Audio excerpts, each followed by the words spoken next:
C'est parti. Voilà. Ok, mbalima assalamu alaikum wa rahmatullahi wa barakatuhu. Ahlan wa sahlan wa marhaban bikum. Na wote wodo nene mbalima ke Muhammadu Aliyu Muhammad Maiga abe Bamako.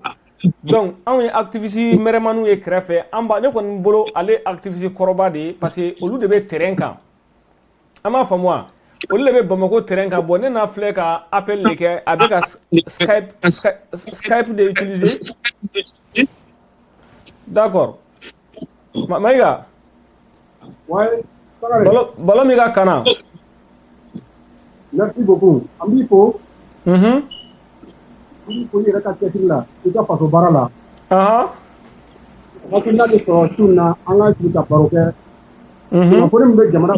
Kuna pore mbe mali kona ya. C'est Mariama. Yala anga do kono.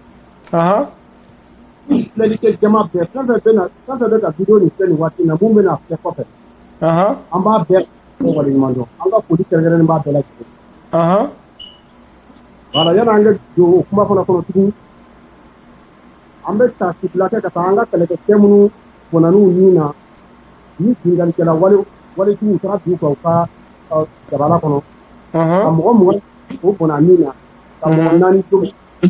Donc tuna karena anga kele kemina kamai. Ambe ta anga kele ke tewi.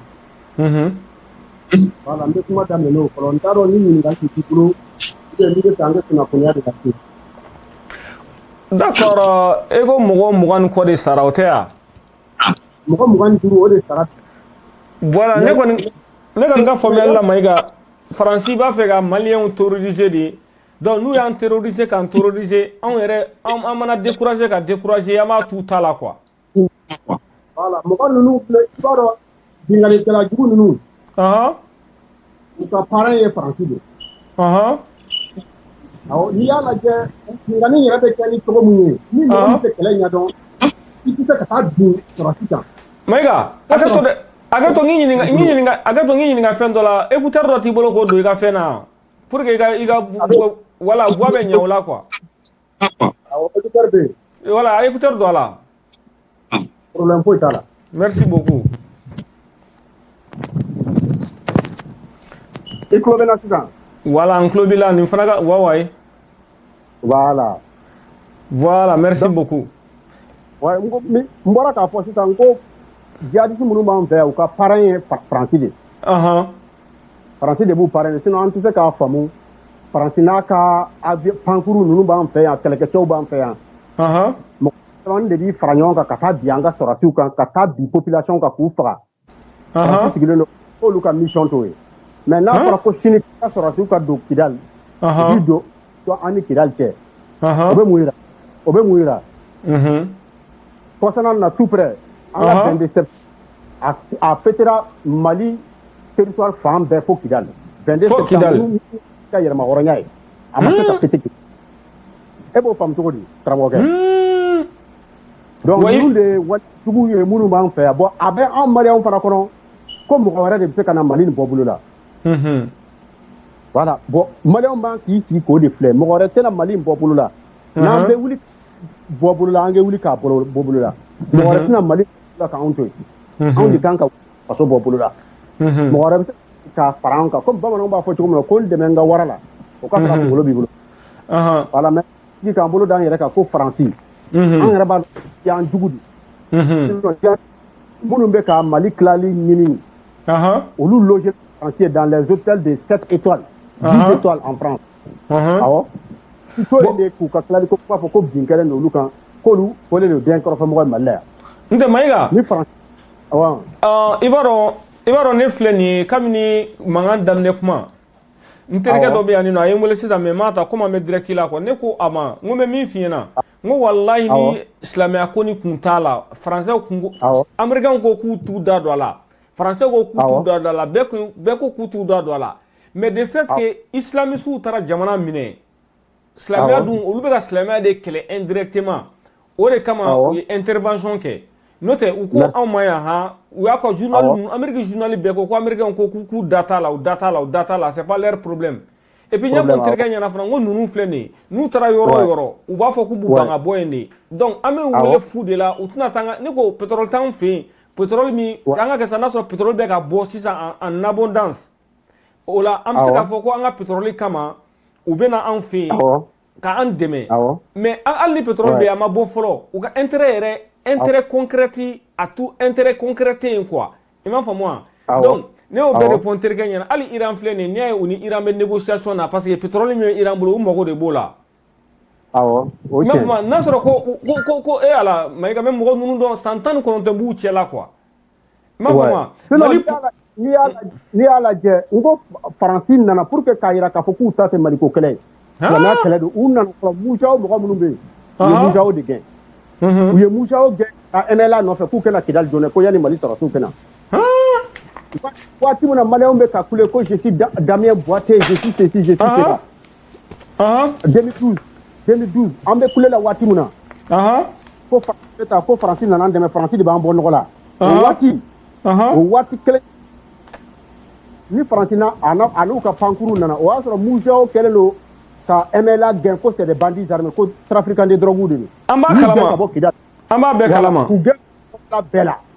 Donc MLA Togo in kalfa awati Mauritanie mais si de nansa ka mujao gain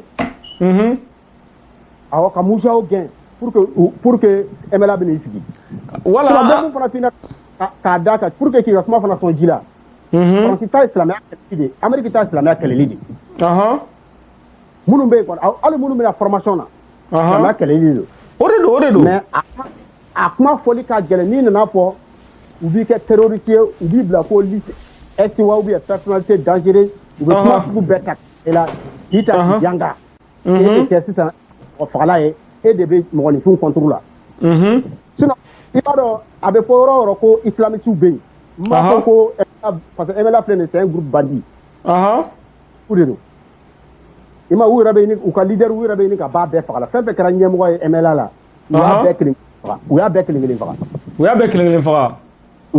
fara ni kra MLA nyem ko dron nous ka intérêt waram be di nous ba do ka fa kebo du be fara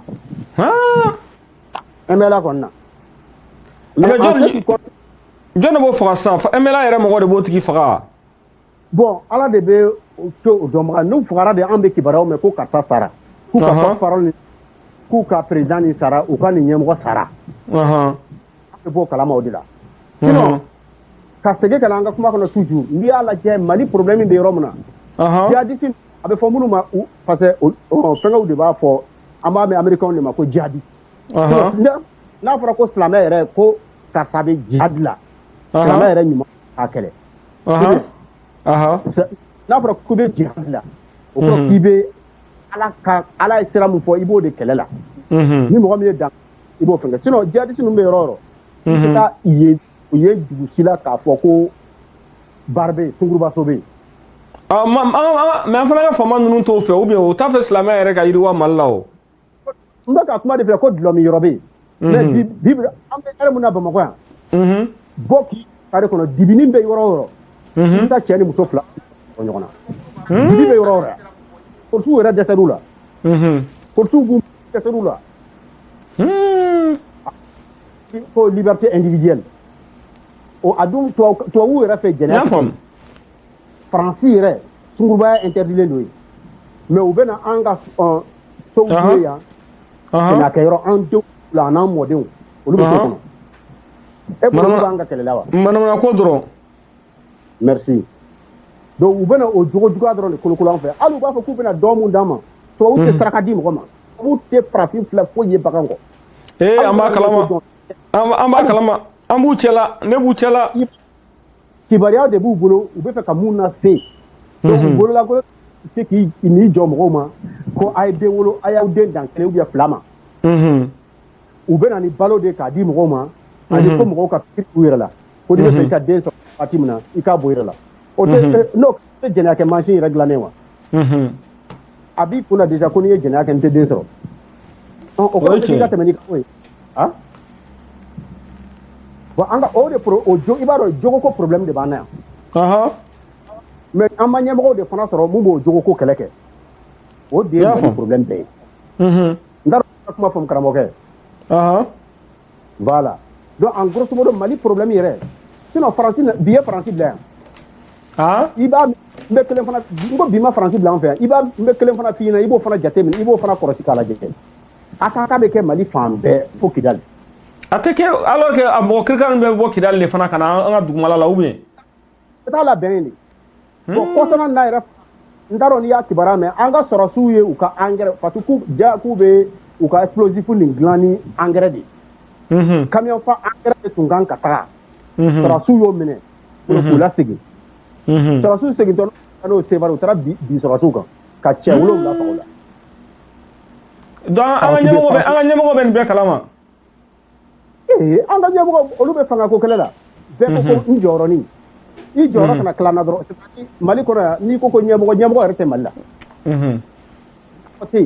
parce que ɲɛmɔgɔ de kan ka jamanadenw lakana ale de kan ka kɛnɛya di ale de kan ka mɔgɔw lakalan est-ce que ale de kan ka jogo ɲuman sira yira mɔgɔw la mais ni ɲɛmɔgɔ yɛrɛ ne bɛ jɔyɔrɔnin mun na ne b'o de lakaran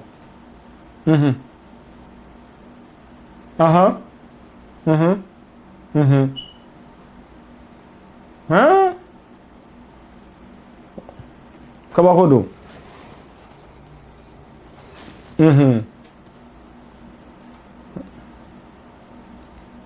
sinon ɲɛmɔgɔ yɛrɛ a kɛwale tɛ tan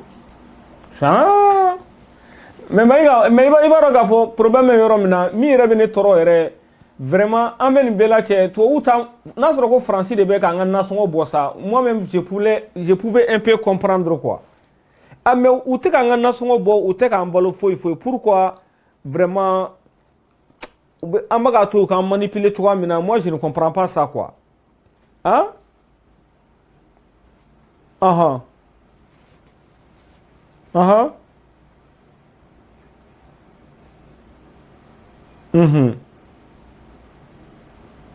siga t'o la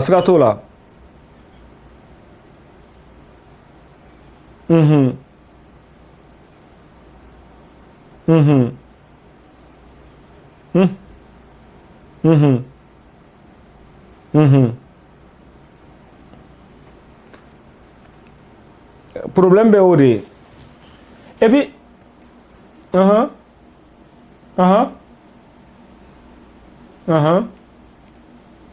temps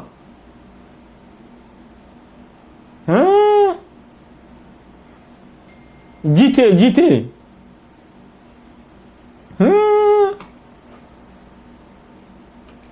siga t'o la wallahi kabako don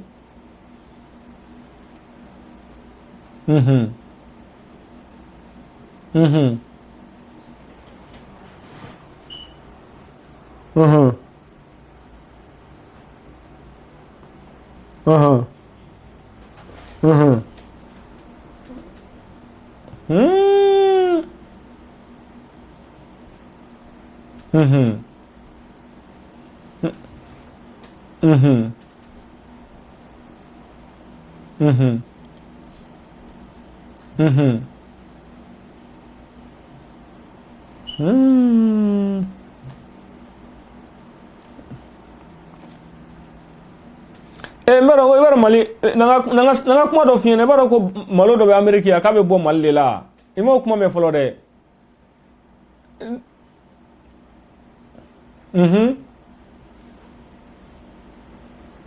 ka taa ko Sénégal ka tila ka n'a feere an ma ko riz parfumé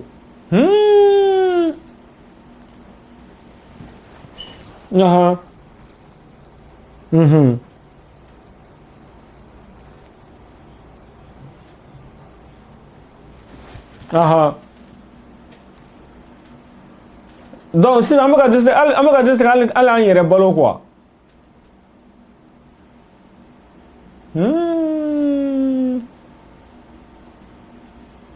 Allah mais ne bɔ kuma ye fini dilan ici tun bɛ yen ou bien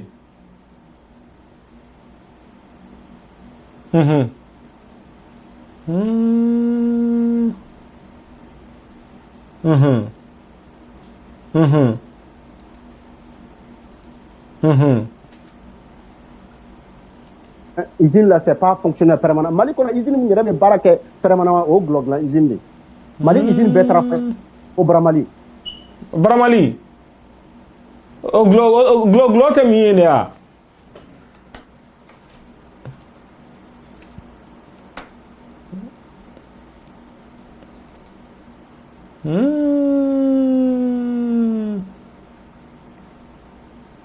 ah Mali ni kɛra an bolo baara ye dɛ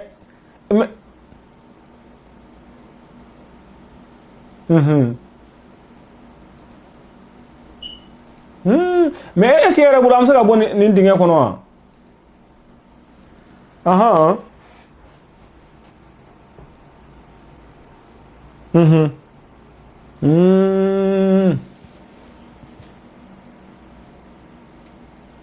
yɔrɔ jumɛn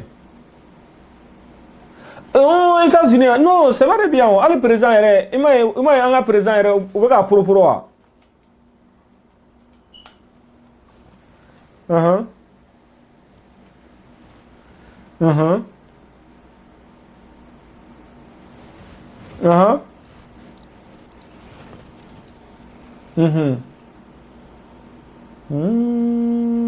donc wala dɔɔni wari tɛ mɔgɔ min bolo ka dossier bɛ to traîner la sa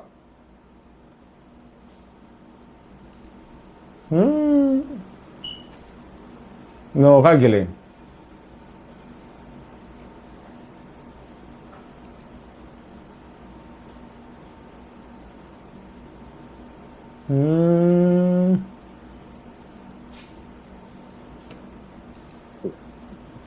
jamana bɛ bɔ nɔgɔ la alors que bɛɛ bɛ se ka sara ta ni sara bila la wa n terikɛ dɔ taara stage kɛ yen nɔ a ko n ma ko ale ye bagi sɔrɔ Mali la ka baara université yɛrɛ kɛ ko ale taara stage kɛ yɔrɔ dɔ la ko cɛ dɔ bɛ yen nɔ k'a tɛna baara yɛrɛ kɛ ko mais ko ni sara ma ta ko mɔgɔ min fɔlɔ bɛ kule ko ale de don quoi ko a fɔlɔ de bɛ kule quoi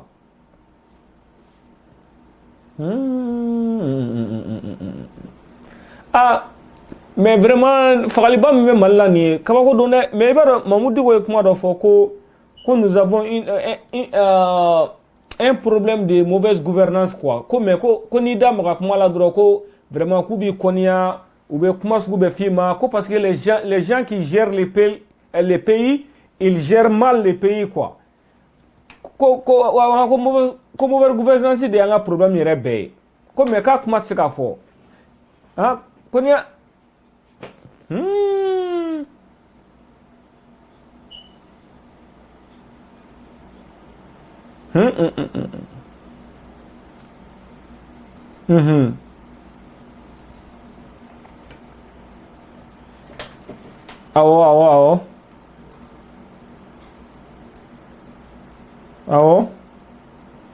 awɔ siga t'o la ne yɛrɛ content ba de don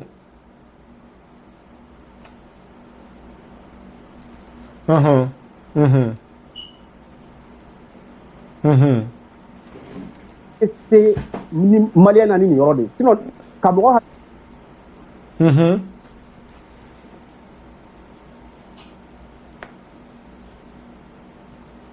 oh a y'a dɛrɛ Adama Sangare n y'a tɔgɔ mɛn min bɛ to ka du terrain feere ka ballon terrain feere tan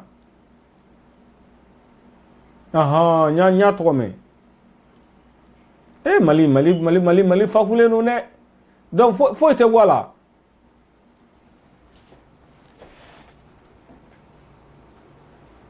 Ala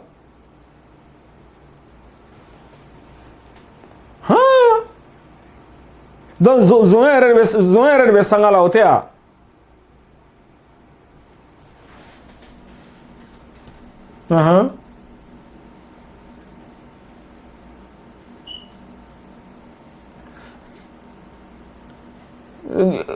dɔw fana u ye ji da o wari kan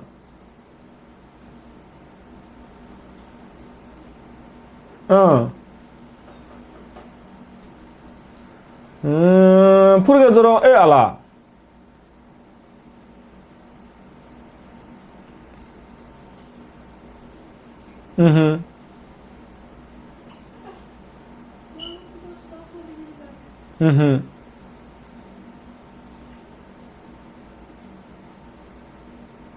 donc ale résultat bobali bagi diplôme bale bolo ala malini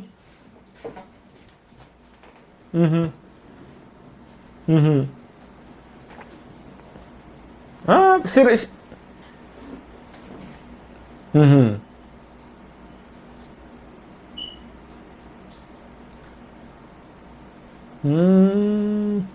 adine mais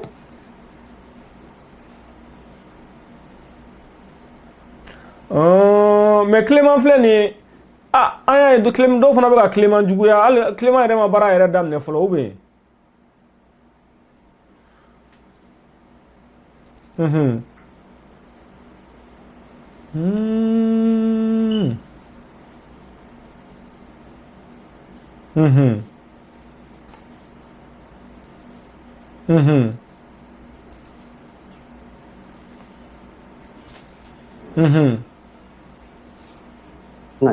Ndebe le wakla 50-50 y'a faamu da et puis jamana wari la fana olu bɛ wari suɲɛ ka tila k'u disi gosi n'o de ye fana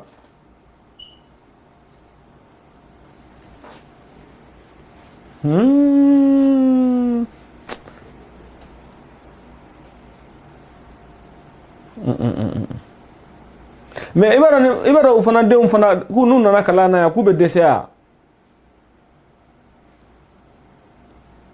u bɛ dɛsɛ o u bɛ dɛsɛ parce que ala yɛrɛ tɛ barika d'u la de quoi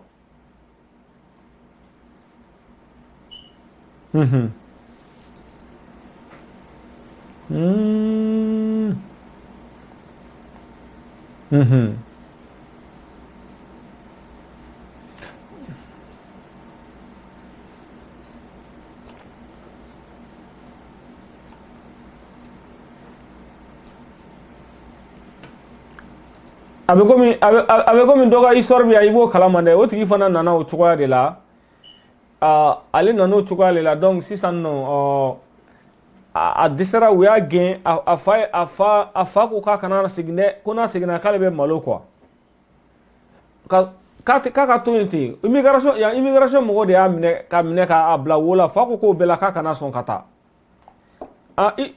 awɔ i b'a dɔn histoire fɔra ne ɲɛna ne terikɛ histoire fɔ ne ɲɛna dɔrɔn ne ko n terikɛ ma n ko yɔrɔ n ko a fa ye Mali zunba dɔ de dɛ ko k'a fa ye duwanyeba de ye a duwanye de don a b'a ye jamana wari de bɛ suɲɛ k'o kɛ ka ale ka kalan sara donc ala fana ye barika bɛ bɔ ale la quoi donc o de kosɔn an bɛ jamana mun kan nin dunkojugu jamana de don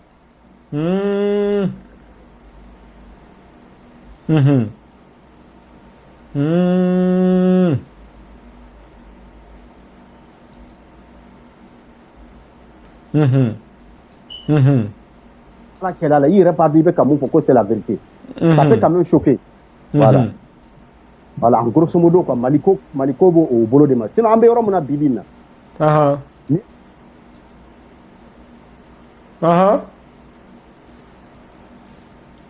i tulo bɛ na yɔrɔ i tulo bɛ na voilà mais i bɛ se ka vidéo partager fana en attendant aussi k'an to kuma la kɛ voilà d'accord merci bon i b'a ye ni débat sugu ni t'an ka mɔgɔ intéressé o n'a sɔrɔ sa ko burujali de tun bɛ yan sisan u bɛ kɛ ka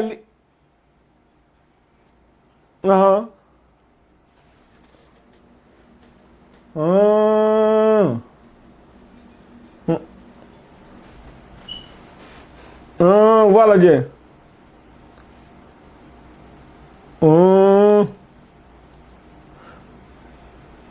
n y'a faamu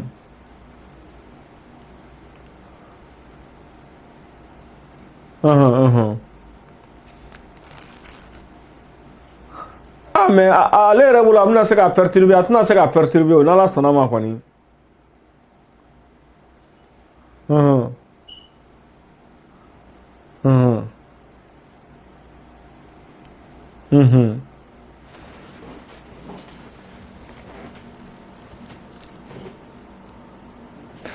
mais i b'a dɔn fana an ka problème ye min ye vraiment n'i tɛ jamana fɛ e nakun tɛ jamana ko ye o de bɛ na ni nin bɛɛ ye o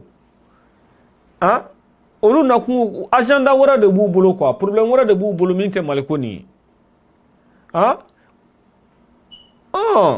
n'o tɛ mali dilanman gɛlɛn koyi ne mɔgɔ kelen minɛ k'a bila kaso la ka ɲa yɛrɛ yɛrɛ i paraît que k'u ɲɔgɔnna jitɔ yɛrɛ tɛ yen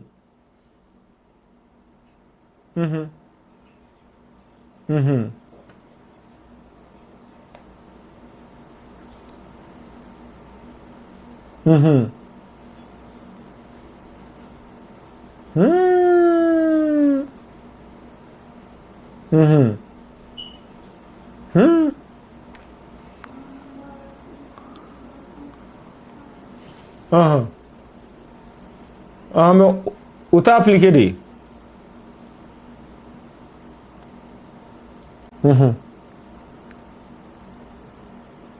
mais o t'a appliqué dɔrɔn de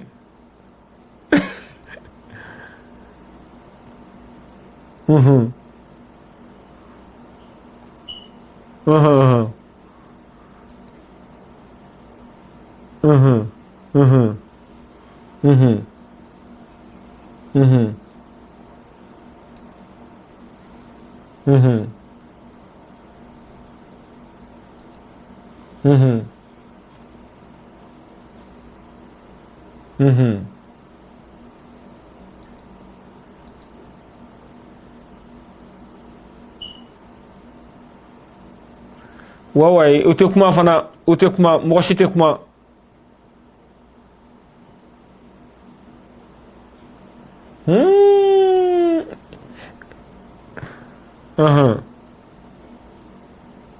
ala donc kojugu yɛrɛ de mais e yɛrɛ bolo est ce que kojugu nin bɛ se ka kɛlɛ ka bɔ Mali la ten yan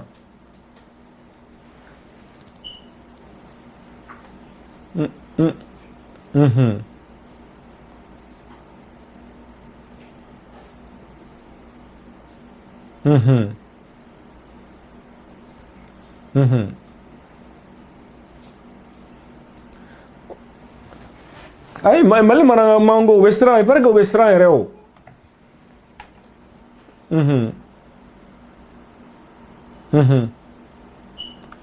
ayi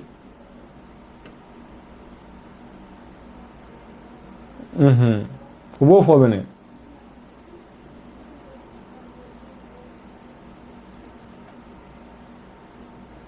a ka gɛlɛn dɛ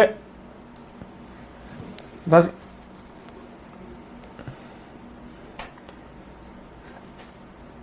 mais olu bɛɛ ta ɲini na de ta ɲini ko nin de problème ye bɛɛ nana k'ale ka ta nin ta ka taga quoi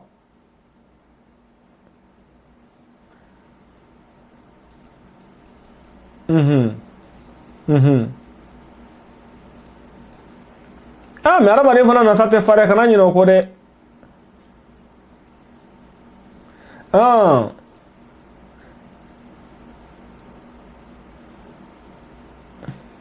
Habib Dolo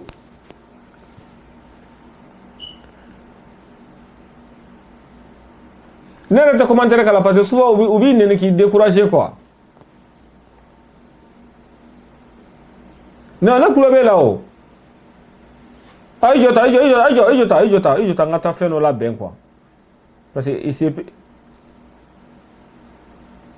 ayi non ne tulo b'e la o mais ne de b'a dɔn ne tulo b'e la a bɛ na quoi mais attends n bɛ taa fɛn dɔ labɛn sisan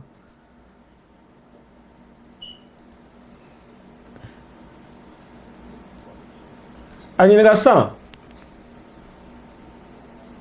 i jɔn ka ɲinɛ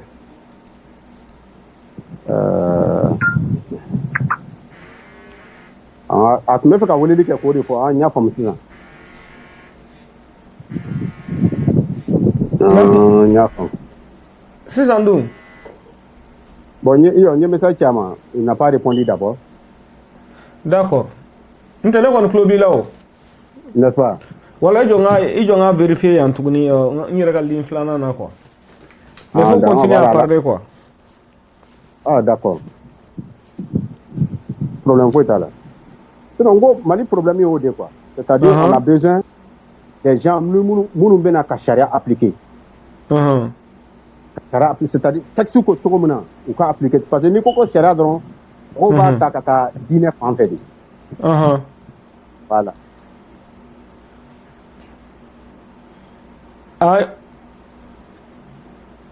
C'est bon maintenant. Donc c'est bon. Aras Bré, TD. Voilà, c'est bon. Ouais. Voilà. Sinon, le problème est au drone. Le problème, ce n'est pas nous. Nous avons des problèmes il y a un problème. Ah, il y a un plastique, il y a un joroko, il y a un façon. Bɛɛ ta ye faso ko de hali minnu bɛ ɲɛfɛ olu ta ye faso ko de mais n'i dɛsɛra i tɛ se mun na i tɛ se de. O ye tiɲɛ ye. an si tɛ se ka ɲɔgɔn si bɔ maliko la an bɛɛ maliyɛn de comme tout le monde. ne ye maliyɛn de ye comme toi aussi tu es maliyɛn comme moi. Voilà mais je ne te vois plus hein. Je ne sais pas ni e yɛrɛ ka ko kɛ cogo don ou bien. ayi mais ne ɲɛ b'e la o ne ɲɛ b'e la o. Ah d'accord image tun bɛ cogo min na fɔlɔ n y'a ta a tɛ ten quoi e tun bɛ kɛrɛnin fɛ mais e tɛ bilen quoi. ayi ne bougera de i b'a sɔrɔ o de y'a kɛ quoi. Ah d'accord voilà maintenant je te vois. Voilà je te vois maintenant. Sinon i ka nin système je n'ai jamais vu ça hein. ayi non ne y'a f'i ɲɛna ne ye kɛra ministre de ye Facebook nin kan o.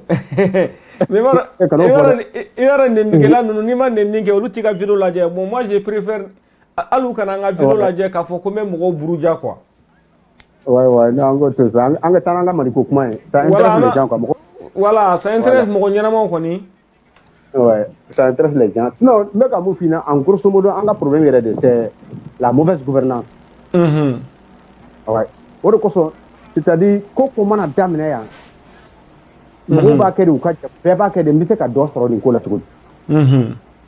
A mana kɛ Mali baara o baara. N bɛ se ka profiter, comment je puisse profiter dans cette affaire. Hali n'i ye dɔw ka jɛkulunin fara ɲɔgɔn kan ko anw bɛ nin kɛlɛ de la. U t'a kɛlɛ la dɛ. On veut voir comment n bɛ se ka dɔɔnin sɔrɔ ka di. Ça fait rire. Et pourquoi c'est ça? De bɛɛ ta ɲinina de. Mais c'est des trucs où t'a fɔ kɛnɛ n'i y'a fɔ kɛnɛ kan mɔgɔw bɛ bɔ i kɔrɔ kalama quoi. Voilà donc. mais hali wajulu yɛrɛ kɛra ta ɲini fana bi Mali la yɔrɔ fana c'est kabako ye. a ka jugu ne sisan wajulu n'i ye karamɔgɔ wele ka na wajulu la n'i ye sɔngɔ 2000 ou bien 5000 d'a ma. tiɲɛ wɛrɛ n'i y'a wele na a b'a ka adjoint dɔ bila ka na. n'i y'u wele ka na kuranɛ jigin na n'u ma saga fagatɔ ye. i bɛ kuranɛ karan sugu bɛɛ mɛn. mais n'u nana sa u yɛrɛ u ka ɲɛmɔgɔ parce que u bɛɛ ye karamɔgɔ de ye kelen ka saga da i k'a kan tigɛ. non i ka kuranɛ hali n'i yɛrɛ tɛ n'i tɛ se kuranɛ kalan n'i y'a prononciation ninnu mɛn i b'a k'a bɛ ka prononcer ka ɲa. wula fɛ fana u bɛ dumuni kɛ ka fa wula fɛ n'u bɛ taa i bɛ dɔɔnin kɛ mana kɔnɔ k'a di u bɛɛ kelen fana ma. ka tila ka 10,000 20,000 ka yɛlɛ. Mais est-ce que vous avez kuma dɔ f'i ɲɛna i b'a dɔn Kanɛ to Mali la quand j'avais peut-être 19 ans ninnu. mɔgɔ dɔ nana ne ma ko ne ka taa ale ka denw kalan kuranɛ la parce que ne tun bɛ to ka mɔgɔ kalan kuranɛ la quoi. a ko ne ma ko bon ko vraiment ko k'a bɛ ne sara joli quoi. ne ko non ko ne tɛ wari minɛ o la dɛ n'i ye min di ne ma ne b'o minɛ n'i ma fɛn di ne ma fana ne bɛ na quoi ne tun b'a kɛ ten de. paraji b'a la. voilà mais ala ne tun b'a kɛ ten c'est vrai la mais olu ta nin sa non. ayi sisan ta ni hali n'a fɔra ko kalankɛlɛ bɛ sigi n'i sera a bɛ fɔ ko fufu mais n'i sera siɲɛ kelen n'u ye garibu falanin ta n'i ma 100 bila a la ou bien 100 fila siɲɛ wɛrɛ cɛ. mais i b'a dɔn souvent o hinɛ fana bɛ ne kɔni bolo est-ce que gɛlɛya tɛ yan. ayi gɛlɛya tɛ jogo de don sa. gɛlɛya tɛ.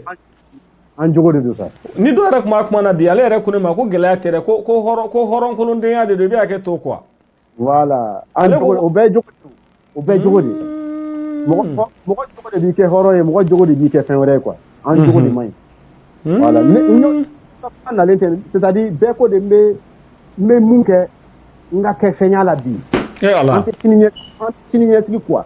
an nata ka bɔ ne bɛ fɛ bi ne ka soba jɔ bi ka mobiliba sɔrɔ bɛɛ kɛ ne tɔgɔ fɔ bamakɔ sunguruba bɛɛ ne kelen k'a bɛɛ ta. ala. i bɛ se k'o bɛɛ kɛ n'i ma sonyɛni kɛ. ayi siga t'o la. i bɛ se k'o kɛ n'i ma ala ko ta kɛ. a ko ninnu bɛ ten de voilà pourquoi an ka problème souvent an bɛ baga ɲɔgɔn ma sinon n'i ye ala an ka kɔrɔnfɛ kɛlɛ nin lajɛ n'i ye jogo kɛlɛli bɔ a la n'i ye jogo bɔ a la a tɔ b'i den kɛrɛfɛ an ka dɛsɛ jusqu'à ce que anw yɛrɛ tun b'a fɔ mɔgɔ minnu ma k'olu tɛ cɛfarinw ye olu de bɛna fɔ bi k'u bɛ kulo la wula kɔnɔ i taara marifaden 300 d'a ma mɔgɔ 2 bɛ jɛ marifa kelen binganikɛla faransi bɛ k'olu la armée u bɛ ka kɛlɛkɛminɛnw d'u ma mais nk'olu y'an ka taa u bɛ boli ka t'i da an kɔrɔ Moritani de bɛɛ b'a kalama o yɔrɔ wɛrɛ Moritani de ta ko mɛ Moritani i y'a dalen bɛ Moritani bɛɛ b'a kalama hali faransi b'a kalama hali kunfa dalen bɛ Moritani n y'a faamu bɛɛ b'a Mali la mɔgɔ bɛ yen n'u mago bɛ kunfa la sini u n'a bɛ sigi ka kuma u bɛ taa u n'a bɛ sigi ka kuma mais i b'a dɔn o don ne tun bɛ kuma na e ko an kun da bɔra sida ko kuma kan fo ne ko i ma ko sida ye tiɲɛ hakili b'a la yɔrɔ awɔ e ko sida ye tiɲɛ ne ko sida tɛ tiɲɛ voilà sida ye tiɲɛ i b'a dɔn Washington DC quoi Washington Américain ka président ka palais bɛ yɔrɔ min na Washington in quoi parce que a caman b'a dɔn Washington de la quoi bon i b'a dɔn yen farafin de ka ca yen sida b'olu tilancɛ bɛɛ de la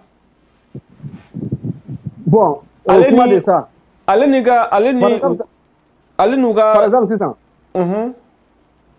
n'a mɛ sa par exemple sisan u b'a fɔ ko Ebola u t'a fɔ k'a bɛ sɔrɔ sub-suru de fɛ c'est comme tonso bon ils ne sont pas sûrs quoi u ko k'a bɛ sɔrɔ gɔn fana fɛ ou bien voilà bon forêt mun bɛ Brésil la forêt amazonienne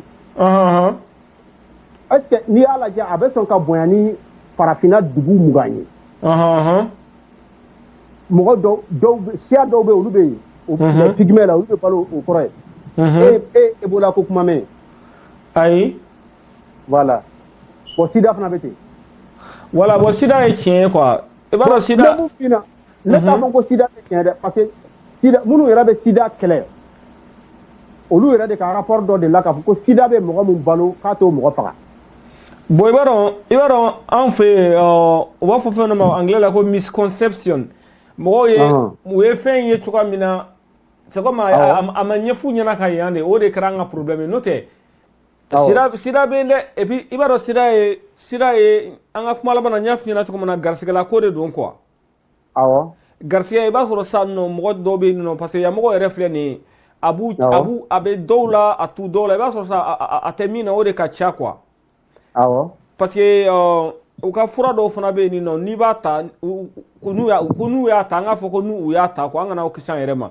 ko n'u y'a ta ka rapport kɛ ko sida to mɔgɔw u minɛ quoi voilà mais tiɲɛ yɛrɛ don dɛ tiɲɛ i bɛ tiɲɛ min dɔn dɛ e bɛ ka mun fɔ nin les anti-rétroviraux ninnu olu bɛɛ tɛ kɔsana ko ya ayi u bɛ a mɛnna dɔɔni dɛ mais a bɛ a mɛnna dɔɔni i b'a sɔrɔ u y'a kɛ cogoya dɔ la sisan n'a sɔrɔ mɔgɔw kan ka furakisɛ 5 ou bien furakisɛ 10 ta sisan u b'a bɛɛ kɛ furakisɛnin kelen ye quoi ka a compresser k'a fara ɲɔgɔn kan quoi sinon Mali la yan kɔni ne ye mɔgɔ fɛn n'a fɔra ko sida tɔ c'est comme n'i ka bon ni balila ka fasa u b'a ko sida b'i la ayi non olu t'o dɔn sa jabɛti n'i ka bon han n'i balila ka fasa jabɛti bɛ se k'i bali ka fasa o voilà parce que ni sukaro ka ca jeli la sa a tɛ ka yɛlɛ a bɛ se k'i bali ka fasa o kɔrɔ tɛ ko sida b'i la ça c'est vrai voilà n tɛ tiɲɛ don dɛ tiɲɛ yɛrɛ de don i b'a dɔn fɛn dɔ b'u bolo yan nɔ n'i y'a k'i da kɔnɔ dɔrɔn a bɛ se k'i ka sida a b'a yira n'a b'i la n'a t'i la daji dɔrɔn même 2 minutes dɔrɔn a b'a yira non o b'anw yɛrɛ fɛ yan sisan donc tiɲɛ don dɛ centre éveil ninnu a bɛ yan bon ne kɔni bolo ça c'est des maladies a ɲɛfɔli ka gɛlɛn quoi awɔ ne bolo de a ɲɛfɔli ka gɛlɛn non ale ka nɔgɔn sa ale ka nɔgɔn sɛbɛ la sinon e bɛ ka sida bɛ mɔgɔw bɛ sida fɔ cogo min na dɛ n'a tun bɛ Mali kɔnɔ yan ça c'est vrai voilà n'a tun bɛ Mali kɔnɔ yan ba ne kɔni bolo o kɔrɔ k'a bɛ bɛɛ la mais bɛɛ fana e bɛ ka min fɔ bɛɛ fana t'a keleku Mali la dɛ mun b'a keleku o de ka ca ni mun t'a keleku ye e t'a kalama jogojuguya de waralen bɛ o de kosɔn ni mɔgɔ wulila ka jogojuguya kɛlɛ kɛ là et de beke mo qui devient l'homme à abattre ndana mo tokofo ndana mo tokofo sinon ne be karamo mo do mali la au lieu de là ka fo ou ka kuma kono c'est comme concours sugu do quoi ni ko ni i de là ka bugutine ka fo ne taranjo aka dala a seria ka fo ko taranjo aka dala ko ni na no buguti ko yira ka be 2 millions dima ali china matro ka fo ko ni taranjo ka fo ko kala madriga ta muso no fe quoi voilà kabini ala ya leda umma de ka ta muso no fe kuma be ka kenya ke wala bon amba kala ma ko be kele kuya quoi mais munu bi kele kuya de ka ta kele kulu fana be na ni muye na forasa ko kamene ngora e fale no ni na buguti fale no anina e de le nyonga to kele ko be barala Tangare, amano wala. Oui, il m'a fait imaginer, il n'y a pas l'aéro. Ah, très bien. Voilà, très bien. Voilà, c'est professionnel. Non, pour que je fasse un peu de ah, il y a il veut toka souvent il veut toka photo be blague fait. Voilà, parce que ibaro na wote wodo ibaro entrega do be nta fa to fon quoi malla wartigi bayra de do mais ama delega ta muso shite malila min bi sigi tege korota ka foko atarai no fe ouais nyabala ekranga hein a chekai nyabala ah ouais chekai c'est très joli intergani a chekai fana awo anga la nasro mo do wa fa participer ke ou bien anga awo andoko ke be abi il a de très bonnes idées ndaro na be fa participer avec demande que ala be rod bien ndaro abe bamako yan abib dolo nana amidu chedo nana ni ga video do la ya nasro abe fenga kan ke nasro abe Skype ka c'est le couple VIP malien sur Facebook abe Skype ka bon je ne sais pas quand be ka na jani wati la ale de tu wole ça m'a même étonné a tu me fait ka fon yana de ko son tout là quoi amba ko ka wali ma atoko abi dolo vraiment nyani nana ka video do nyoko nyuye o voilà ulu fla de bu ka video direct ni ko ka salon ngone nyuye fo aller débarder ni kungurun kumbala quoi voilà ukmega franci banini kala do jabi ko antu toko fo na parce anga show anga émission sanale no toko ma quoi ouais donc amba abi bi rapo ka wali mando vraiment ka ni cha ka photo jola parce qu'il faut reconnaître que ni Grigara Gribe Yorora, Fanabetara, avec une affonate, lui aussi c'est un activiste. Avec une affonate, avec tout que, la Kunafonate, Jamama, Mokado, comme nous mettons là. Madame, on est campagne Wati de là, maintenant, ils ont même pas là, avec Boya Kodou. Machallah. Avec les grand frère. Vraiment. Voilà, ni bisa ka fana wele lina par WhatsApp ou bien par autre plateforme. Alors, pendant que la Messenger est arrivée, je vais l'appeler sur le Messenger. Voilà, n'a pas pas dado à la fin. Ouais, bon, il y a comment faire Messenger quand. Ah, comme merci quoi, Nyebala, je suis là, il est là. Ah, voilà. Je vais. On va à tes messages là. Il y a un gars où il est. Après, on a qui n'a aucun code. Yonga Ninga s'il veut participer.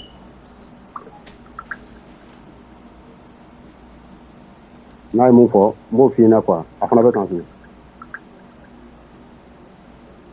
C'est ma femme qui n'a aucun. Nous on va vidéo de suite, mais ça c'est direct. Parce que vidéo nous sommes bien, ne bouge en cours de. Au regard nous connaissons quoi. Alors, le message chama. Na injabi mba wole messenger la quoi.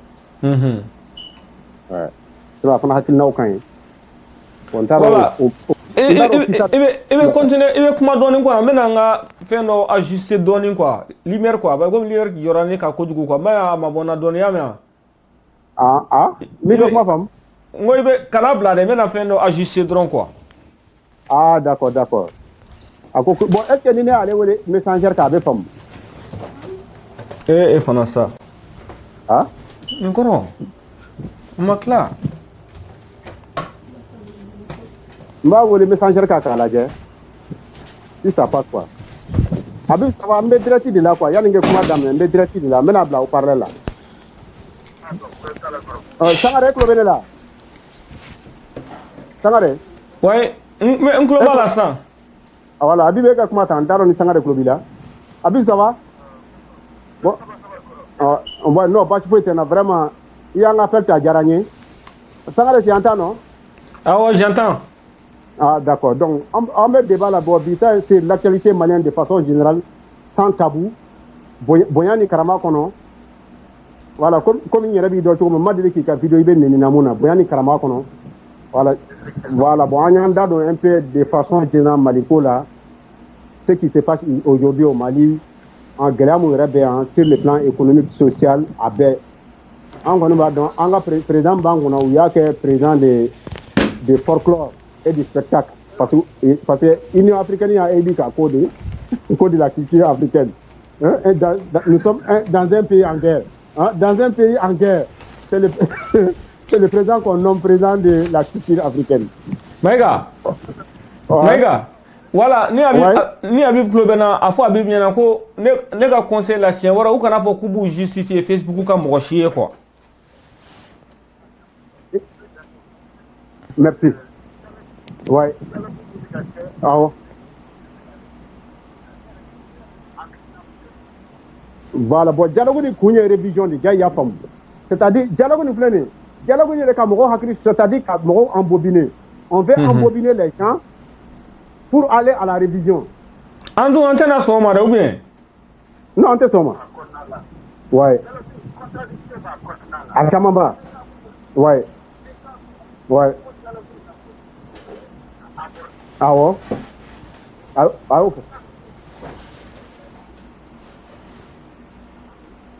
Merci. Ouais. Ah ouais. Cool, c'est ça, merci. Ouais. Encore, ouais, c'est vrai. Ouais, ça c'est vrai. Ouais. Au Fanaga, pour que les gens au Fanaga, il veut que les dialogues là, que ça ne sera pas un troisième tour. Ouais.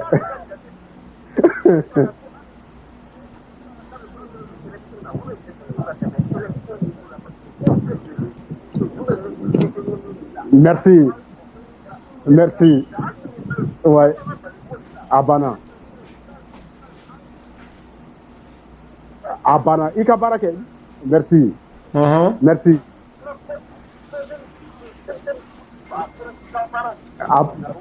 Abana. Amadore Yinife. Ika Barake. C'est vrai. C'est vrai. Vraiment, il faut. Hakilna Kain Kodjou. Tangare Klobala Kon. Un Klobala Rene. Voilà. Et tu vois quoi comme vous Voilà, à fois il y a un chien ou un anaka madame ko jamais au grand jamais ou kana ou sigi Facebook ou bou ira justifier moi quoi. Ouais, voilà. Ça va ko ka fina ko inika madame ka kana o sigi en Facebook ka ba ira justifier. Voilà parce que wala nyini o de ka galon dawela ka kuma foi ma pour que baro ka be digila de pour que ka bodro ka ni siga kuma nyafunyana nu fe fo kana u jabi quoi. Ouais, ça c'est vrai.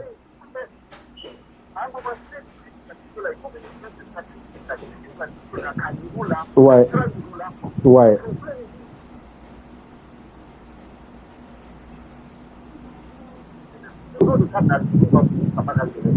Ouais, d'accord. Ah ouais. Ouais. Ah. Ouais, ça c'est vrai. C'est vrai. Ça c'est vrai. Ça c'est vrai. Mais en dehors de ça, sur le plan sécuritaire, et Rahakina et Abib. Anga Korofet 1. Ah ouais. Ah ouais. Ah ouais. Ouais. Ouais. Ah ouais. Ah ouais. Ah ouais, bête. Ah ouais.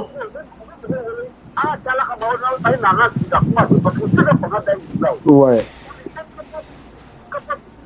Merci, merci. Négocier, ouais. C'est vrai. Mais on négocie avec qui et comment? Parce qu'il y a des problèmes. Parce que pour négocier, Francisco, qu'elle ne négocie pas avec les djihadistes. Bon, les États-Unis disent qu'ils ne négocient pas avec les djihadistes. Bon, les Maliens disent que ce que la France et les États-Unis traitent de djihadistes, ce sont des Maliens qui veulent discuter avec tout le monde. Oh. Ouais.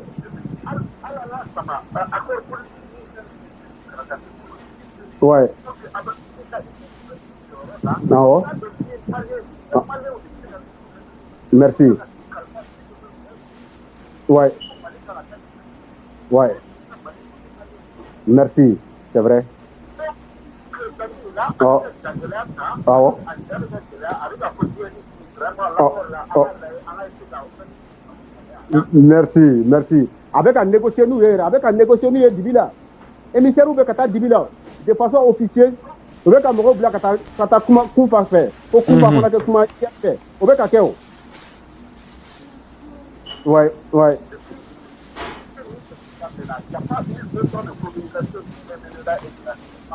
Ouais, merci. C'est vrai. Ah ouais. Il n'y a pas, ouais. Ouais. Ah ouais. Ouais. Merci. Ouais. Merci. Voilà. Ouais. Ouais. Merci. Ouais. Ouais. Ça c'est vrai. Vraiment, il y a comment on peut dire. Sinon, les bébés hakina kelena ni yoronina. Mais en dehors de ça, et la le gouvernement Boubou si c'est sur place. Ouais. Ah ouais. Ah ouais.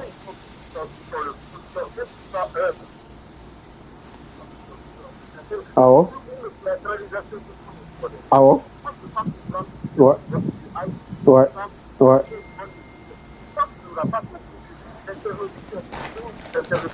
Ouais. Ouais.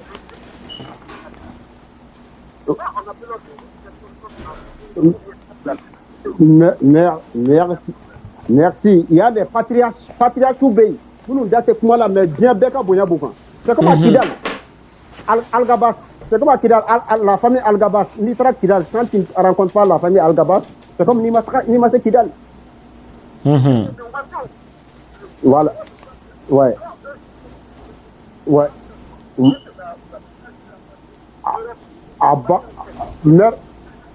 Merci. Macron, bête de Macron. Et ma allez révision concernant la Boubou Bolé France. Macron de Afrique. Koyani Sanke Banco révision constitutionnelle caché. Quand la constitution qu'a fallu. Il va faut le bambalo. Voilà. Voilà. Bon, on est comment on s'y blé. On est manqué si. Sinon, ne va pas que ma belle ne veut beaucoup critiquer, mais à quand mon robot voulait qu'à comment ou pour le coup à Djouga de Ben à Djouga Tena. Non, à Djouga faut à Djouga qui c'est quel tengo mais ni moun tu sais moun a de tout là. Merci de voilà. C'est le mot même. C'est la l'électricité. Ni tu sais l'électricité, ni ma kala tu sais l'électricité. Fika kala ni. Voilà, jagalate, il jagam na galate ko tu sais l'électricité. Vraiment donc ami faut. Oui. Ouais. Ouais. Ouais. Ouais.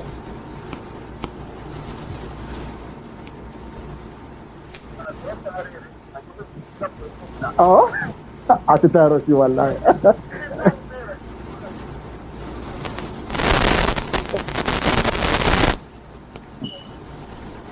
Ouais, bon, donc, il va dans la question pour comment je l'ai dit. Parce que il n'y a pas là, on va faire la boîte à toi de Kawar Gama, à dédommager comme ça. On est comme ça. On est au final, à ce câble-là. Nika ce câble-là. Aujourd'hui, nous sommes le 3 10e mois 2019. Il est 0h28 à ce câble-là. Libératoire manquera domina. Avec foi de quand le dossier est vide. On va faire 1 milliard de mougan. C'est ce qui façon avec les démarrements de façon de claque ay milliard mun do dum na kadika sula do ma do betla ko bes la sida bay o betla ka foko do de do te a aw ouais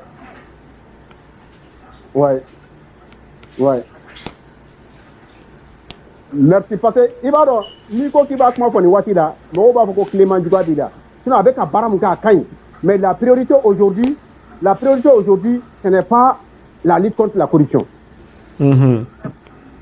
Merci. Sinon, Clément Beka Baramouka, quand on encourage à la quand on encourage à quand on demain. Mais à manga, ne rebako, ne rebeti. Vraiment, ne bako. Parce que n'y a un bas pour chômage, comme de la Malikono. Mon clé de Beka Moko Chamani Rodou. No Dablara, ça en bébé l'avion. Alors, n'y a un clé, et mon bakele ni Rodou. Oh, de la Beka. Aïe, on connaît faut que Bouroufi au bon. Voilà. Ah ouais? Oh. Merci. Ouais. Merci. Ouais. Wallahi. Chez nous, là, vers Ansongo, les djihadistes qui sont là-bas, au Loubena, des Ngache, Aoka Bagamoun Baobolo, en Benin de Fer, en bas Klatan, en India, en Europe, pour Ganga Lakana.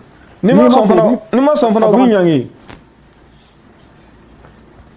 Oh.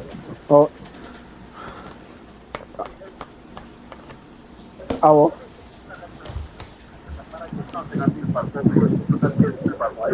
Jamais. Faut que bien oui. Ouais. Vraiment, on a problème donné nos mais on tient fois à Korengo dirigeant ko de bana. Dirigeant ko de bana, on tient ça ngara on tout mo fois. Un fort. Zéro, merci. Il n'y a pas de leadership et il n'y a pas de vision. C'est-à-dire, nous agissons maintenant à un pilotage à vie. Ni mangani wilarom na amoto mangan dalasa. Ni mangan wilarom na amoto dalasa. Ni mangan wilarom na amoto dalasa.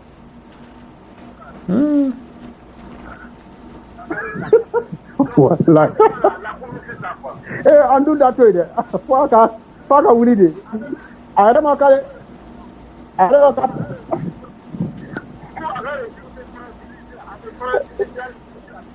Non, ni mo ko kaka régime te fragilisé, de fragiliser. Ni mo akorosi ba ni mo ko ida do aka régime fragilisé ko kuma la i fragiliser raw.